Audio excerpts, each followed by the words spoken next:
Okay, so thank you Samadai for the introduction. मेरो फेरि एकचोटि भन्नुपर्दाखेरि अवन श्रेष्ठ हो म चाहिँ काठमाडौँ युनिभर्सिटीमा अहिले कम्प्युटर इन्जिनियरिङ पढिरहेको छु 3rd इयरमा र म चाहिँ माइक्रोसफ्ट स्टुडेन्ट पार्टनर हुँ। सो अहिले लकडाउनमा हुनुहुन्छ सबैजना, कतिजनाले ब्लगिङको बारेमा सोच्नु भइरहेको होला, कतिले सोच्नु भएको छैन होला। सो इफ सोच्नु भएको छ भने चाहिँ ब्लगिङ चाहिँ स्टार्ट गर्ने जर्नी चाहिँ कताबाट स्टार्ट गर्ने भनेर चाहिँ आज चाहिँ एउटा रोड म्यापको बारेमा चाहिँ म कुरा गर्न गइरहेको छु। सो ब्लग लेख्न त लेख्ने, तर किन चाहिँ लेख्ने त होइन, ब्लग किन लेख्ने भन्ने कुरामा चाहिँ कुरा गर्नुपर्दाखेरि टु सेयर यर नलेज। अब कुनै पनि फिल्डमा तपाईँको नलेज हुनसक्छ, एक्सपिरियन्स हुनसक्छ होइन, त्यसले कसैलाई हेल्प गरेर कसैलाई इन्सपायर गर्न चाहनुहुन्छ भने तपाईँ ब्लगिङ स्टार्ट गर्न सक्नुहुन्छ। अब ब्लगिङले तपाईँको राइटिङ स्किल्स जस्तै कि कम्युनिकेसन स्किल्स, आर्गुमेन्टेसन स्किल्स, ग्रामर नै भयो होइन, यो सब चाहिँ इम्प्रुभ गर्न हेल्प गर्दछ। र यसै गरी यो चाहिँ तपाईँको अनलाइन पोर्टफोलियो बन्नसक्छ। अब suppose if you are a student होइन, कुनै पनि टपिकमा तपाईँ ब्लग लेख्नुहुन्छ भने चाहिँ त्यसमा तपाईँले एकदमै रिसर्च गर्नुहुन्छ, त्यसको बारेमा लेख्नुहुन्छ र त्यो फिल्डको चाहिँ तपाईँ एउटा चाहिँ एक्सपर्टको रूपमा चाहिँ चिन्न सक्नुहुन्छ, जसले पछि रिज्युमे चाहिँ एकदमै राम्रो बन्न सक्छ र तपाईँलाई पछि as a guest speaker, as a guest writer different प्लेटफर्महरूमा चाहिँ चान्स पाउन सक्नुहुन्छ र अहिले नयाँ नयाँ अपर्च्युनिटिजहरूको ढोका खोल्छ भने डिफ्रेन्ट फिल्डका एक्सपर्टहरूसँग तपाईँको नेटवर्किङ पनि हुन जान्छ। अर्को कुरा, ब्लगिङमा चाहिँ लेख्ने कुरा मात्र नभई तपाईँले डिजाइनका कुराहरू, वेबसाइटसँग रिलेटेड टेक्निकल कुराहरू, डिफ्रेन्ट कुराहरू सिक्नुहुन्छ र सिक्दा सिक्दै तपाईँको if blog is success then पैसा पनि कमाउन सक्नुहुन्छ। सो वन्स यु डिसाइड होइन कि ब्लग लेख्ने हो भने चाहिँ अब लेख्न चाहिँ के को बारेमा लेख्ने त। सो निच हुन्छ ब्लगको, जुन टपिकको बारेमा अर जसको वरपर बसेर तपाईँ लेख्नुहुन्छ त्यसलाई चाहिँ निच भनिन्छ। सो कुनै एउटा टपिककै पार्टिकुलर टपिककै बारेमा ब्लग किन लेख्नुपर्छ त भन्ने कुरामा म एउटा इक्जाम्पल लिन्छु। सपोज तपाईँ चाहिँ एउटा युट्युब च्यानल फलो गर्नुहुन्छ अरे होइन, अनि कुकिङको युट्युब च्यानल छ अरे, तपाईँ चाहिँ कुकिङ भिडियोजको लागि त्यो युट्युब च्यानल फलो गर्नुहुन्छ अरे। अचानक एक दिन त्यसमा प्रोग्रामिङ सिकाउने भिडियो आइदियो अरे, फेरि आइदियो अरे, अब कुकिङको छोडेर प्रोग्रामिङ रिलेटेड भिडियो हाल्न थाल्यो अरे। सो जो मान्छेहरू चाहिँ कुकिङको लागि त्यो च्यानल फलो गर्नुहुन्थ्यो उहाँहरूको लागि त्यो एकदमै इरिलिभेन्ट लाग्न सक्छ र च्यानललाई चाहिँ फलो गर्न डिस्कन्टिन्यू गर्न सक्नुहुन्छ होइन। सो एउटा पार्टिकुलर निचमा बसेर चाहिँ लेख्न जरुरी छ ताकि त्यो एकदमै भेग नहोस्। र एकदमै धेरै मान्छेहरूले चाहिँ पहिला ब्लगिङ स्टार्ट गर्नुहुन्छ होइन, अनि 1 महिना 2 महिना अर केही महिनामा चाहिँ छोड्नुहुन्छ र यसको one of the main reason चाहिँ रङ निच सेलेक्सन नै पर्ने गर्छ। सो निच सेलेक्ट गर्दाखेरि चाहिँ आफ्नो जुन प्यासन छ र आफ्नो जुन नलेज छ र त्यसबाट तपाईँलाई कसरी चाहिँ प्रफिट लिन सक्नुहुन्छ त, त्यो सब चाहिँ ख्याल गरेर चाहिँ निच सेलेक्ट गर्नुपर्ने हुन्छ। बिकज इन्ट्रेस्ट त चाहिहाल्यो होइन, इफ इन्ट्रेस्ट छैन भने त त्यो लङ टर्मसम्म जानै सक्दैन। अर्को नलेज किन चाहियो भने चाहिँ कुनै पनि एकदमै नयाँ कुरा छ भने त तपाईँलाई पनि थाहा हुँदैन होइन, अनि एकदमै रिसर्च गरेर लेख्नुपर्ने हुन्छ and your readers will know कि यसलाई पनि खासै यसमा थाहा छैन भनेर। अर्को, अब प्रफिटको कुरा गर्नुपर्दा तपाईँलाई चाहिँ यसले चाहिँ कसरी पर्सनल्ली, प्रोफेसनल्ली अर मोनिटरी टर्म्समा हो भने चाहिँ तपाईँले यसलाई चाहिँ मोनिटाइज गर्न सक्नुहुन्छ कि हुन्न। किनकि अब तपाईँ चाहिँ गुगल एडसेन्सबाट चाहिँ एड देखाएर चाहिँ पैसा कमाउन सोच्नु भइरहेको छ भने चाहिँ, जस्तै कि डेन्जरस कन्टेन्ट होइन, वेपन्स रिलेटेड कन्टेन्ट, यसै गरी पाइरेसी र ह्याकिङ रिलेटेड कन्टेन्ट र अडल्ट कन्टेन्ट, यस्तो भएको ब्लगलाई चाहिँ एडसेन्सले चाहिँ सपोर्ट चाहिँ गर्दैन। सो एकदमै ख्याल गरेर चाहिँ निचे चाहिँ तपाईँले सेलेक्ट गर्नुपर्ने हुन्छ। र वन्स यु डिसाइडेड कि तपाईँ ब्लग लेख्न चाहनुहुन्छ र निचे सेलेक्ट गर्नु भइसकेपछि चाहिँ अब चाहिँ ब्लग लेख्ने, तर ब्लग चाहिँ कहाँ गएर लेख्ने त। अब त्यो एउटा डिफ्रेन्ट ब्लगिङ प्लेटफर्म्स होइन, एकदमै पुरानो ब्लगर भयो हाम्रो गुगलको जुन चाहिँ फ्री छ र पहिला चाहिँ एकदमै चलाउँथ्यो मान्छेहरूले, अहिले पनि चलाउँछन्। मैले पनि एक्चुअली ब्लगरबाट स्टार्ट गरेको थिएँ, बट कस्टमाइजेसन खासै हुन्न र अलिकति गाह्रो पनि छ। So I personally not recommend blogger, तर चोइस त हजुरकै हो। एन्ड विक्स चाहिँ युट्युबमा एकदमै एड देखाइरहेको हुन्छ, विक्सको मेरोमा एड आएकै गर्छ। अर्को छ टम्ब्लर, अर्को त्यस्तै घोस्ट, अरू पनि छन् ब्लगिङ प्लेटफर्म्स, तर I do not suggest any of them if you are totally new होइन। ब्लगिङमा चाहिँ एकदमै नयाँ हुनुहुन्छ र आजभन्दा अगाडि चाहिँ केही यस्तो गर्नुभएको छैन भने चाहिँ I can suggest medium. Medium चाहिँ एकदमै ग्रोइङ प्लेटफर्म हो ब्लगरहरूको लागि र एकदमै सजिलो छ चलाउन। तपाईँ त्यसमा जानुहुन्छ, तपाईँले त्यसमा अकाउन्ट बनाउनु पर्ने हुन्छ र फेसबुकमा स्ट्याटस लेखे जस्तै त्यसरी नै लेख्ने हो एन्ड पोस्ट गरेपछि चाहिँ तपाईँको पोस्ट हुन्छ। तपाईँले अरू केही टेन्सन लिनु पर्दैन। मिडियम हेर्दा पनि मिडियममा चाहिँ पढ्ने इन्भाइरोमेन्टै राम्रो छ कि, मिडियमको एकदम क्लिन डिजाइन छ, राम्रो छ। If you are totally new होइन, वाट आई सजेस्ट कि आजै गएर चाहिँ मिडियममा एउटा अकाउन्ट बनाउनुहोस् and you start writing. So अब फाइनल सजेसन, जुन चाहिँ फाइनल चोइस होइन, त्यो चाहिँ वर्डप्रेस हो। र वर्डप्रेसमा चाहिँ सुरुमा चाहिँ कसैले चाहिँ कन्फ्युज हुने गर्दछ वर्डप्रेस.com र वर्डप्रेस.org मा। यहाँ देख्न सक्नुहुन्छ एउटा ब्लू छ अर्को ब्ल्याक छ। wordpress.com चाहिँ के हो भने माथिकै प्लेटफर्महरू जस्तो यसमा केही पनि चाहिँदैन, तपाईँ जानुहुन्छ अनि अकाउन्ट बनाउनुहुन्छ अनि लेख्न सुरु गर्नुहुन्छ र सबै कुराहरू चाहिँ wordpress.com ले नै हेरिदिएको हुन्छ। तर एकदमै लिमिटेड फङ्सनालिटी हुन्छ अनि त्यसपछि कस्टमाइजेसन पनि खासै हुन्न र wordpress.com को चाहिँ पेड भर्जन पनि हुन्छ र फ्री भर्जन पनि हुन्छ। फ्री भर्जन एकदमै लिमिटेड हुन्छ र पेड भर्जन चाहिँ हाम्रो लागि अलि एकदमै महँगो नै पर्न जान्छ। So what I suggest is what everybody suggests is wordpress.org। यहाँ जुन देख्नु भइरहेछ सबसे राइटमा wordpress.org कालोवाला जुन चाहिँ एउटा फ्री ओपन सोर्स एकदमै पपुलर प्लेटफर्म हो। संसारको चाहिँ I don't know maybe 30 to 40% जुन वेबसाइट छ वर्ल्डभरिमा त्यो वर्डप्रेसले नै सपोर्ट गरिरहेको छ। एन्ड तपाईँको वर्डप्रेसमा चाहिँ सबसे राम्रो कुरा चाहिँ जुन तपाईँको ब्लग हुन्छ नि त्यसको मालिक चाहिँ तपाईँ हुनुहुन्छ कि जुन अगाडिको प्लेटफर्महरूमा चाहिँ हुनुहुन्न र तपाईँलाई जस्तो मन लाग्यो आफ्नो ब्लग तपाईँलाई जस्तो डिजाइन चाहियो जस्तो फङ्सनालिटी चाहियो त्यस्तै बनाउन सक्नुहुन्छ। अनि अर्को कुरा वर्डप्रेस चुज गरिसकेपछि चाहिँ तपाईँलाई दुईटा कुरा चाहिने हुन्छ, डोमेन नेम र होस्टिङ। अब डोमेन नेम भनेको के हो भने चाहिँ तपाईँको वेबसाइटको नाम होइन, जस्तै कि google.com भयो गुगलको नाम डोमेन नेम भयो, त्यस्तै facebook.com भयो फेसबुकको डोमेन नेम भयो। अर्को होस्टिङ भनेको चाहिँ जहाँ चाहिँ तपाईँको फाइलहरू राखिन्छ, जस्तै कि तपाईँले ब्लगमा अब लेख्नुहुन्छ होइन अक्षरहरू अनि त्यसपछि तपाईँको फोटोहरू राख्नुहुन्छ, त्यो सब कहाँ गएर स्टोर हुन्छ भने वेब होस्टिङमा गएर स्टोर हुन्छ। डोमेन लिने कुरा गर्दाखेरि डोमेनमा चाहिँ तपाईँले .com नै लिनुहोस्। नामको कुरा गर्नुपर्दाखेरि चाहिँ तपाईँले जुन पनि नाम लिन सक्नुहुन्छ, अलिकति स्पेलिङ चाहिँ सजिलो खाले र प्रोनाउन्सिएसन गर्दाखेरि चाहिँ स्पेलिङमा चाहिँ भन्दाखेरि एउटा स्पेलिङ चाहिँ अर्को हुने भयो भने अलि अर्कै ठाउँमा पुग्न सक्छन् होइन मान्छेहरू। सो अलिकति राम्रो स्पेलिङ भएको नन कन्फ्युजिङ नेम चुज गर्नुहोस् र पछाडिको एक्सटेन्सन चाहिँ जहिले .com नै लिनुहोस्, किनभने धेरैको के हुन्छ भने वेबसाइट बुझ्ने बित्तिकै .com नै बुझ्ने हुन्छ कि। सो कसैले चाहिँ अब कम्प्युटरमा छन् भने चाहिँ वेबसाइटको नाम टाइप गर्छन् अनि त्यसपछि कन्ट्रोल इन्टर हान्ने हुन्छ। सो त्यसले पनि .com नै बाई डिफल्ट दिन्छ। सो .com नै लिने कोसिस गर्नुहोस्। तर इफ तपाईँको चाहिँ जुन अडियन्स छ त्यो चाहिँ नेपालमा छन् अर नेपालको रिलिभेन्सीमा बसेर लेख्दै हुनुहुन्छ भने चाहिँ तपाईँले चाहिँ .com.np पनि लिन सक्नुहुन्छ। register.com.np मा गएर चाहिँ तपाईँले आफ्नो नागरिकता र पर्सनल डिटेल्स हालिसकेपछि चाहिँ आफ्नो नामको चाहिँ लाइफ टाइमभरि फ्रीमा लाइफ टाइमभरिको लागि एउटा डोमेन नेम चाहिँ लिन सक्नुहुन्छ। र मैले अघि बिहान चेक गर्दाखेरि चाहिँ वेबसाइट चाहिँ अस्ति अप्रिल 13-14 तिर वेबसाइटमा चाहिँ अट्याक भएको रहेछ। सो उहाँहरूको सर्भिस चाहिँ अहिले चाहिँ डाउन छ। लगइन साइनअप केही पनि बटन भेटिनँ मैले register.com.np मा। सो वन्स उहाँहरूको सर्भिस अप हुन्छ you can get a free domain name from there. If त्यहाँबाट लिन चाहनुहुन्न, इफ .com नै लिन चाहनुहुन्छ भने चाहिँ there are websites like GoDaddy, Namecheap, name.com, domain.com। यस्तोको लागि चाहिँ तपाईँको लागि पेपाल अर इन्टरनेसनल कार्ड चाहिने हुन्छ, जुन चाहिँ इफ तपाईँसँग छैन भने चाहिँ तपाईँको जो बाहिर विदेशमा हुने कोही साथी अर नेपालमै कोही फ्रिल्यान्सिङ गर्ने कोही साथीहरू अर रिलेटिभ्स छन् भने उहाँहरूको हेल्प लिन सक्नुहुन्छ। अर इफ यस्तो पनि केही भेटिएन भने चाहिँ नेपालमै डोमेन रेजिस्ट्रार कम्पनीहरू धेरै छन् यी सेवा खल्ती मोबाइल ब्याङ्किङ सपोर्ट गर्ने। सो त्यहाँबाट तपाईँले चाहिँ डोमेन नेम फ्रम ₹500 to 2000 भित्रमा चाहिँ एउटा राम्रो डोमेन नेम 1 वर्षको लागि चाहिँ किन्न सक्नुहुन्छ। र यस्तै गरी होस्टिङको कुरा गर्नुपर्दाखेरि पनि ब्लु होस्ट, होस्टग्याटर, GoDaddy डिफ्रेन्ट छन्, नेपालमै पनि छन्। आई थिङ्क मैले केही दिन अगाडि मात्र फेसबुकमा देखेको थिएँ ₹20 मन्थलीबाट स्टार्ट हुने होस्टिङ प्याकेजहरू पनि छन् र त्यस्तै छ नेपालमा पनि। तर होस्टिङ र डोमेनमा चाहिँ नेभर गो फर फ्री। फ्रीमा यतिकै कसले पनि के पनि दिँदैन होइन। र इन्टरनेटमा चाहिँ फ्री होस्टिङ अनि फ्री .tk डोमेन्स के पाइरहेको हुन्छ। इफ एक्सपेरिमेन्टको लागि हो भने चाहिँ ठिक छ होइन, एक्सपेरिमेन्ट गर्ने अनि फालिदिने हो भने चाहिँ यु क्यान ट्राई। तर इफ लङ टर्मको बारेमा सोध्छ भने चाहिँ यस्तो फ्रीकोमा पाइएकोमा चाहिँ कहिले पनि नै नजानु होला, किनभने पछि गएर चाहिँ यसले चाहिँ समस्या आउँछ, एकदमै समस्या आउँछ। र अहिले चाहिँ अब लकडाउनको बेला छ होइन, ब्लगिङ चाहिँ गर्न मन छ र वर्डप्रेसमै गर्न मन छ एन्ड केही खर्च चाहिँ गर्न चाहनुहुन्न भने चाहिँ वाट आई सजेस्ट इज एउटा आइडिया दिन चाहन्छु।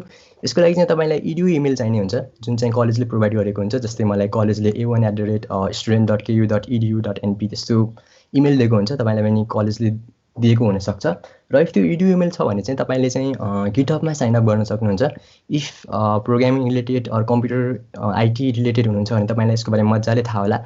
इफ थाहा छैन भने पनि आतिनु पर्दैन। अनि गिटहबमा साइनअप गरिसकेपछि चाहिँ तपाईँले चाहिँ गिटहब स्टुडेन्ट प्याक भन्ने लिन सक्नुहुन्छ।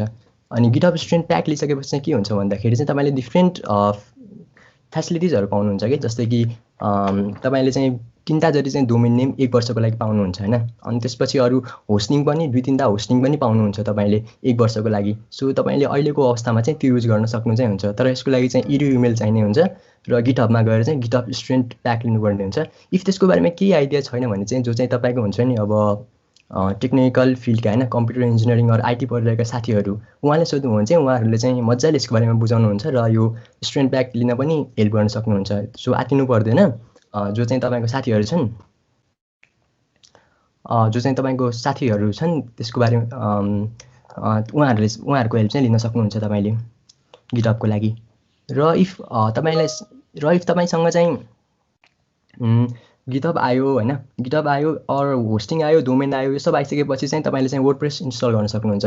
डिफ्रेन्ट होस्टिङ कम्पनीहरूले चाहिँ केही क्लिक गर्ने बित्तिकै वर्डप्रेस इन्स्टल हुने बनाएको हुन्छ कि होस्टिङ कम्पनीहरूले। सो केही क्लिकमा वर्डप्रेस इन्स्टल हुन्छ र वर्डप्रेसको तपाईँ चाहिँ यो पछाडिको ड्यासबोर्डमा पुग्न सक्नुहुन्छ। तपाईँको जुन वेबसाइट हुन्छ ब्लग लेख्ने त्यो चाहिँ अब छुट्टै हुने भयो हैन। अनि त्यसमा लगइन गरिसकेपछि चाहिँ तपाईँको वर्डप्रेसमा चाहिँ यो ड्यासबोर्ड तपाईँले देख्नुहुन्छ। जुन बिहाइन्ड द सिन्स जति पनि काम हुन्छ त्यो सब काम चाहिँ यहाँ हुन्छ। यहाँ देख्न सक्नुहुन्छ पोस्ट, यहाँ गएर हामी नयाँ पोस्ट लेखेर चाहिँ पोस्ट पब्लिस गर्न सक्छौँ र त्यो चाहिँ तपाईँको अगाडि वेबसाइटमा चाहिँ पब्लिस हुन्छ। हेर्दाखेरि लाग्ला कि हैन सुरुमा यो के किन छ कहाँ के गर्ने हो जस्तो लाग्ला, तर यो सजिलै छ, चलाउँदै गर्दा आउँदै जान्छ हैन। सो नडराउने, अलिअलि प्र्याक्टिस गर्ने। अब सुरुमा हो भने सुरुमा कहाँ के छ, कुन बटनले के हुने हो, कहाँ के छ सब एकचोटि हेर्ने हैन। अनि बिस्तारै जति चलाउँदै गइन्छ त्यति नै आउँदै जान्छ। अनि अर्को कुरा वर्डप्रेसमा चाहिँ थाहा हुनुपर्ने दुईटा कुरा चाहिँ थिम्स र प्लगइन हैन। अब वर्डप्रेसको चाहिँ डिजाइन, एपियरेन्स, स्टाइल तपाईँको वेबसाइट चाहिँ कस्तो देखिने हो त त्यो चाहिँ वर्डप्रेस थिमले बनाउँछ। वर्डप्रेसले जब तपाईँ वर्डप्रेस इन्स्टल गर्नुहुन्छ बाइ डिफल्ट केही थिम राखिदिएको हुन्छ र एउटा थिम चाहिँ एक्टिभेट गरिदिएको हुन्छ हैन। त्यसले तपाईँको वेबसाइट चाहिँ एक प्रकारको देखिन्छ। अब तपाईँलाई त्यो मन परेन रे, त्यसमा केही चेन्जेस गर्नु पर्यो रे भने तपाईँले चाहिँ नयाँ थिम इन्स्टल गर्न सक्नुहुन्छ। नयाँ थिम इन्स्टल गर्ने बित्तिकै तपाईँको पुरै वेबसाइटको स्ट्रक्चरै चेन्ज हुन्छ कि। र वर्डप्रेसमा चाहिँ फ्रीमा नै हजारौँ थिम्स छन् हैन। तपाईँको ब्लगलाई जुन चाहिँ सुटेबल हुन्छ त्यो चाहिँ तपाईँले इन्स्टल गरेर चाहिँ एक्टिभेट गर्नुभयो भने तपाईँको वर्डप्रेस थिम त्यस्तै देखिन्छ। र इफ तपाईँ वेब डेभलपमेन्टमा त हुनुहुन्छ र CSSहरूको आइडिया छ भने चाहिँ तपाईँले चाहिँ आफैले पनि कस्टमाइज गर्न सक्नुहुन्छ र आफ्नो वेबसाइटलाई जस्तो देखाउन चाहनुहुन्छ त्यस्तै पनि देखाउन सक्नुहुन्छ। अर्को कुरा छ प्लगइन्सको कुरा गर्दाखेरि तपाईँलाई कुनै फङ्सनालिटी चाहियो अर फिचर चाहियो होइन वेबसाइटमा, कुनै पनि नयाँ फिचर चाहियो अरे। सपोज अब म चाहिँ ब्लग लेख्दैछु, मलाई कसैले कन्ट्याक्ट गर्यो भने चाहिँ एउटा कन्ट्याक्ट फर्म बनाउनु पऱ्यो भने नि त्यसको लागि एउटा प्लगइन हुन्छ। तपाईँले प्लगइन इन्स्टल गर्यो, तपाईँको कुरा सक्यो होइन। तपाईँले बेसिक लेभलमा चाहिँ अहिले स्टार्ट गर्नुहुँदा जे सोच्नुहुन्छ नि त्यसको लागि अलमोस्ट सधैँ नै एउटा प्लगइन अभाइलेबल हुन्छ वर्डप्रेसमा। र तपाईँले गर्नुपर्ने चाहिँ त्यो प्लगइनलाई चाहिँ इन्स्टल गर्ने अनि एक्टिभेट गर्ने अनि त्यो चलाउने। सो केही पनि चाहिँदैन, जस्ट प्लगइन। अनि जे सोच्नुहुन्छ अलमोस्ट सबैको लागि नै प्लगइन चाहिँ अभाइलेबल चाहिँ हुन्छ वर्डप्रेसमा। So once everything is set up होइन, अब के गर्ने भन्दाखेरि चाहिँ ब्लग अभियसली ब्लग लेख्न सुरु गर्ने होइन। अनि ब्लगमा चाहिँ कन्टेन्ट इज द किङ होइन। क्वालिटी पनि चाहियो, क्वान्टिटी पनि चाहियो। अनि त्यसपछि सानो प्याराग्राफमा लेख्ने, एकदमै लामो प्याराग्राफ एसिए लेखे जस्तो चाहिँ नलेख्ने होइन। बिकज तपाईँको ब्लग चाहिँ यस्तो होस् कि जसले केही खोजेर आएको हो नि उसलाई चाहिँ उसको एन्सर पाओस् र तपाईँको ब्लगले उसलाई हेल्प अर इन्सपायर गर्न सकोस् कि। एन्ड कन्सिस्टेन्सी पनि चाहिन्छ बिकज इफ अहिले ब्लग आएको छ 3-4 महिनापछि एउटा पोस्ट आएको छ, फेरि 3-4 महिनापछि आएको छ, अब मान्छेहरूलाई मन पर्दैन नि त होइन। अनि कन्सिस्टेन्सी भयो भने तपाईँको गुगलमा पनि माथि नै आउने चान्स हुन्छ तपाईँको। अनि अब अर्को कुरा चाहिँ क्वारेन्टाइनमा छौँ होइन, हामी सबै लकडाउनमा छौँ, फ्री टाइम छ। इफ टाइम म्यानेज गर्न सक्नु भएर फ्री टाइममा चाहिँ दिनको एउटा मात्र ब्लग लेख्न सक्यो भने पनि 2 महिनाभित्र चाहिँ तपाईँसँग एउटा राम्रो वेबसाइट हुनेछ विथ 60+ ब्लग पोस्ट कि। अब त्यसलाई चाहिँ तपाईँले अब एडसेन्स अर media.net यस्तै डिफ्रेन्ट एडभर्टाइजिङ नेटवर्कहरूमा एड देखाएर हुनसक्छ अर एफिलिएट मार्केटिङ होइन। अर्काको प्रडक्ट्स बेचिदिएर अर आफ्नै प्रडक्ट्स बेचेर पनि तपाईँले पैसा कमाउन सक्नुहुन्छ। एन्ड ब्लगलाई चाहिँ डिफ्रेन्ट सोसियल मिडियामा सेयर गरेर तपाईँको आफ्नै जुन डोमेन अथोरिटी हुन्छ अथवा त्यही फिल्डमा तपाईँको आफ्नो अथोरिटी बनाउन सक्नुहुन्छ होइन। सो ब्लग्स यसमा धेरै कुराहरू हुन्छन् जस्तै कि किवर्ड रिसर्च गरेर अघि मनिषले भने जस्तो त्यो किवर्डमा चाहिँ तपाईँको वेबसाइट चाहिँ माथि आओस् गुगलमा होइन। अनि तपाईँको साइट चाहिँ एकदम फास्ट बनाउने कुरादेखि लिएर एसइओको कुरादेखि लिएर धेरै नै कुराहरू हुन्छन्। सो यो चाहिँ हामी पछिको एपिसोडहरूमा डिस्कस गर्न सक्छौँ। एन्ड आजलाई चाहिँ यति नै।